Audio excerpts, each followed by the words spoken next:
Remember, the terror that gripped London. Dracula, ancient evil returned. The plague spread, turning people into monsters. We were helpless, facing a darkness we didn't understand. The newspapers called it a blood plague.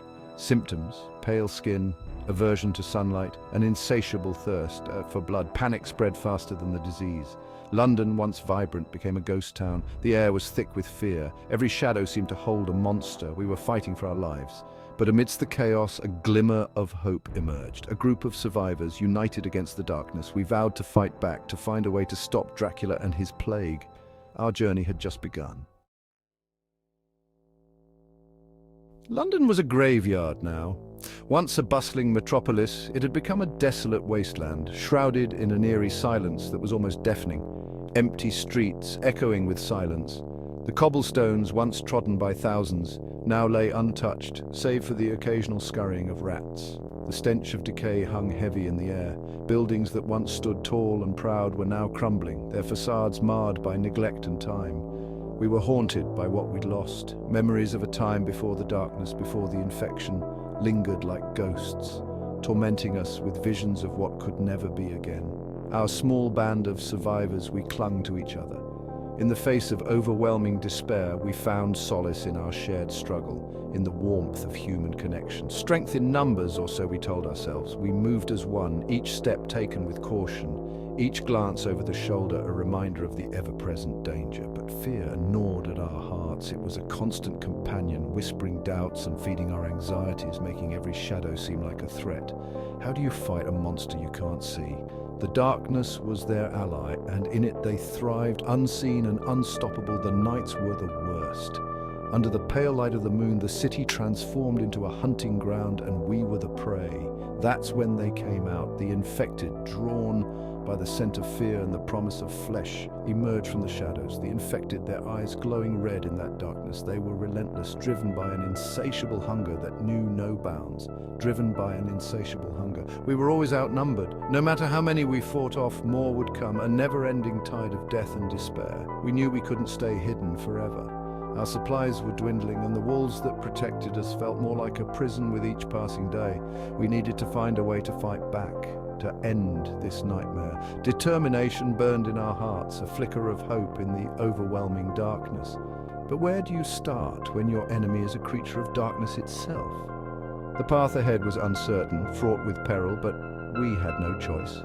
We had to fight for our survival, for our future, for London. We gathered in the library of an abandoned manor, our sanctuary safe for now. Ancient books lined the shelves, holding secrets, perhaps even answers. We searched for anything that could help us understand Dracula, the plague, anything. Myths, legends, whispered tales from the past. We had to start somewhere. One name kept surfacing: Van Helsing, a scholar, a vampire hunter, a legend himself. But was he real? Could he help us now, even if he was? We needed to find someone who knew about these things. Someone who had faced the darkness before. Our search for answers was about to lead us into the heart of the nightmare. A desperate alliance, we ventured out under the cloak of darkness. Our destination, the Raven's Claw, a hidden tavern rumored to attract those who dealt in the arcane. The air inside was thick with smoke and whispered secrets. Strange individuals, their faces hidden in the shadows, watched us with suspicion. We didn't belong here, but we needed their help. We found her, a woman known only as Madame Evangeline. Her eyes, ancient and knowing, seemed to see right through us. She had faced the darkness before. "You seek to fight a monster," she rasped, her voice like dry leaves. "But to defeat such evil, you must be willing to walk in its shadow." We had found our guide. Into the catacombs. The air grows cold and damp as the group descends deeper underground.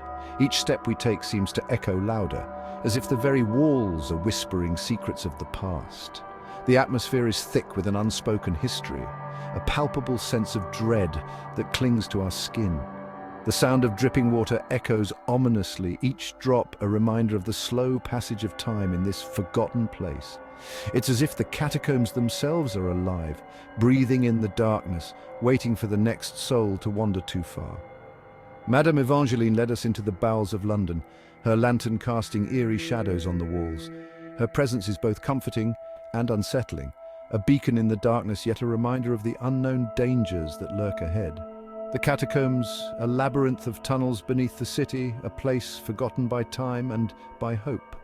These tunnels have seen centuries of history, from the Roman times to the plagues that swept through the city, leaving behind a trail of sorrow and loss. The air grew colder, the darkness thicker, our breaths became visible, small clouds of warmth in the icy air. It felt as though the catacombs were drawing the heat from our bodies, feeding on our fear.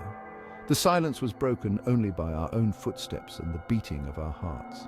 Each step seemed to reverberate through the tunnels, a constant reminder of our intrusion into this sacred, haunted space.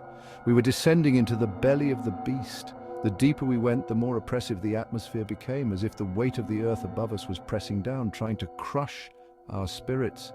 The catacombs whispered with forgotten stories, echoes of suffering and despair. It was as if the walls themselves were alive, murmuring the tales of those who had perished here, their voices lost to time but not to memory. We could feel the presence of death all around us, closing in like a suffocating blanket. The darkness was so thick it felt almost tangible, a living entity that sought to envelop us in its cold embrace. "This is a place of power," Madame Evangeline warned, her voice barely a whisper. Her words hung in the air, a stark reminder of the forces that lay hidden in the shadows, waiting to be awakened. "But be warned, it is also a place of great evil." Her cautionary words sent a shiver down our spines, a chilling reminder that we were treading on dangerous ground, where the line between the living and the dead was perilously thin. "We are not alone here." The shadows seemed to move, to shift and dance in the flickering light of the lantern. It felt as though unseen eyes were watching us, following our every move, waiting for the moment to strike. Facing the Unknown. The title itself sent shivers down our spines, a prelude to the horrors that awaited us. A low growl rumbles through the tunnels, shaking the very foundations of the catacombs. The sound reverberated through the ancient stone, a chilling reminder of the dangers lurking in the shadows. The air crackled with energy, an almost palpable tension that made the hairs on the back of our necks stand on end. It was as if the very atmosphere was charged with malevolence. The shadows themselves seemed to writhe and twist, taking on menacing forms. Something was watching us, hunting us. Every flicker of light revealed new horrors, shapes that seemed to move just out of sight. We pressed on, our courage fueled by desperation. Each step was a battle against our own fear, but we knew we had no choice. The mission was too important. We had come too far to turn back now. The path behind us was just as treacherous as the one ahead. There was no safety in retreat, only in moving forward, but every step deeper into the catacombs felt like a step closer to oblivion. The air grew colder, the darkness more oppressive. Then we saw them, creatures of darkness, lurking in the shadows. Their forms were barely discernible, but their presence was undeniable. They were the stuff of nightmares. Their eyes burned with an unholy light, their fangs bared in a silent snarl. We were surrounded. The realization hit us like a physical blow, the weight of our predicament sinking in. The battle was upon us. There was no time to think, only to act. We fought with everything we had, every ounce of strength and courage. We fought with everything we had, but against their sheer numbers we were hopelessly outmatched. Was this the end? The thought crossed our minds. But we couldn't afford to dwell on it. We had to keep fighting, to keep hoping. The darkness was closing in, but we were determined to make our stand. A glimmer of hope? We were losing. Our hope dwindled with each passing moment. Just when we thought all was lost, a figure emerged from the darkness. He moved like a phantom, a whirlwind of blades and shadows. The creatures fell before him, their unholy cries echoing through the catacombs. Who was this savior? "You're out of your depth," he said, his voice a low growl. "This fight is not yours to fight." He spoke with an air of authority, of ancient wisdom. We were wary but desperate. This stranger, whoever he was, had saved our lives. Could he be the answer to our prayers, the key to defeating Dracula? Betrayal and despair. We followed the stranger deeper into the catacombs. He moved with a purpose, a destination in mind. We placed our trust in him, but was it a mistake? He led us to a chamber, vast and echoing. In the center, an altar bathed in an eerie, pulsating light. Something felt wrong, terribly wrong. "Fools!" he hissed, his voice dripping with venom. "You walked right into my trap!" He threw back his hood, revealing the face of a monster. Dracula! He had lured us here, used our desperation against us. We were betrayed, our hopes dashed against the cold, unforgiving reality of our situation. All hope seemed lost. The price of survival. You sought to defeat me? Dracula sneered, his eyes burning with unholy fire. You are nothing but insects, daring to challenge a god! His power was overwhelming. He raised his hand, and a wave of dark energy erupted from him, throwing us against the cold stone walls. We were helpless, pawns in his twisted game. Your lives are mine, he declared, his voice echoing with ancient power.